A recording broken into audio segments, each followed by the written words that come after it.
ഇന്നൊരു സാറ്റർഡേ ആയിരുന്നു. അപ്പോൾ രാവിലെ തന്നെ നമ്മുടെ മീൻകുട്ടന്മാർക്ക് ഫുഡൊക്കെ അടിച്ചിട്ട് നേരെ ജിമ്മിലോട്ട് പോയി. ഇന്ന് കാർഡിയോ മാത്രമേ ചെയ്തോളൂ, കാരണം ഞങ്ങൾക്ക് പുറത്തൊരു സ്ഥലം വരെ പോകാനുണ്ട്.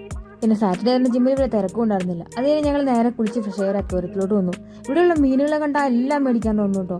എൻ്റെ അടുത്ത് നേരത്തെ ഒത്തിരി ഗോൾഡ് ഫിഷ് ഉണ്ടായിരുന്നു, പിന്നെ കുറേ നാളായിട്ട് ഇല്ലായിരുന്നു. അതുകൊണ്ട് ഞാൻ ഗോൾഡ് ഫിഷിനെ തന്നെയാണ് മേടിച്ചത്. ഒരു ലൈനറ്റും ഒരു റെഡ് ക്യാപ്പറുണ്ട്. പിന്നെ അവന്മാരെ നേരെ ക്വാറന്റീൻ ടാങ്കിലേക്ക് വെച്ചിട്ട് ഞാൻ ലഞ്ച് കഴിക്കാൻ പോയി. ഇന്നൊരു ടോസ്റ്റ് മാത്രമേ കഴിച്ചത്, വലിയ പ്രത്യേകതയൊന്നുമില്ല. പിന്നെ അത് കഴിഞ്ഞ് അവന്മാരെ റിലീസ് ചെയ്തു. ഞാൻ ഓരോന്നോരോന്ന് അവന്മാരെ നീന്തലാണ് എന്ത് ഭംഗിയല്ലേ. ശരിക്കും പറഞ്ഞാൽ എനിക്ക് ഗോൾഡ് ഫിഷാണ് ഏറ്റവും ഫേവറേറ്റ് ഫിഷ്. അവർ ആ സ്വിം ചെയ്യുമ്പോൾ അവരുടെ റൗണ്ട് ബോഡിങ്ങിൻ്റെ മൂവ് ചെയ്യണമാണ് എനിക്ക് ഭയങ്കര ഇഷ്ടമാണ്.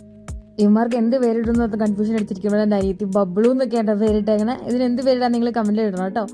പിന്നെ അത് കഴിഞ്ഞ് എനിക്ക് കുറച്ച് ക്രാഫ്റ്റ് പരിപാടിയൊക്കെ ഉണ്ടായിരുന്നു. ഇത് ചെറിയൊരു റാക്ക്, സ്റ്റീൽ റാക്ക് പഴയതിങ്ങനെ ഒരു റീവർക്ക് ചെയ്യാനായിരുന്നു. It turned out be like this. പിന്നെ ഇത് ഞാൻ കുറേ നാളായിട്ട് പിൻട്രസ്റ്റിൽ സേവ് വെച്ചായിരുന്നു ഒരു അപ്സൈക്കിൾ പ്രോജക്റ്റ് ആട്ടോ. ഇത് എങ്ങനെയുണ്ടെന്ന് കമൻറ്റ് ബോക്സിൽ പറഞ്ഞിട്ടോ. ഞാൻ ആദ്യമായിട്ട് ട്രൈ ചെയ്തതാണ്. രാത്രി ഞങ്ങൾ നൂഡിൽസാണ് കഴിച്ചത്. അനീതിയുടെ ഒരു സ്പെഷ്യൽ റെസിപ്പി ആയിരുന്നു, നല്ലതായിരുന്നു. പിന്നെ വൈകുന്നേരം ഞങ്ങളുടെ പൂച്ചകളെ കുറച്ച് നേരം കളിക്കാൻ ഇറക്കിയുള്ളൂ. ഞങ്ങൾക്ക് കുറച്ച് പേർഷ്യൻ ക്യാറ്റ്സ് ഒക്കെ ഉണ്ട്. ആ സമയത്ത് ഇവന്മാർ രണ്ടുപേരും കേജിലായിരിക്കും. അവരുമായിട്ട് അടി ഉണ്ടാക്കും, പിന്നെ ആകെ പ്രശ്നമാവും.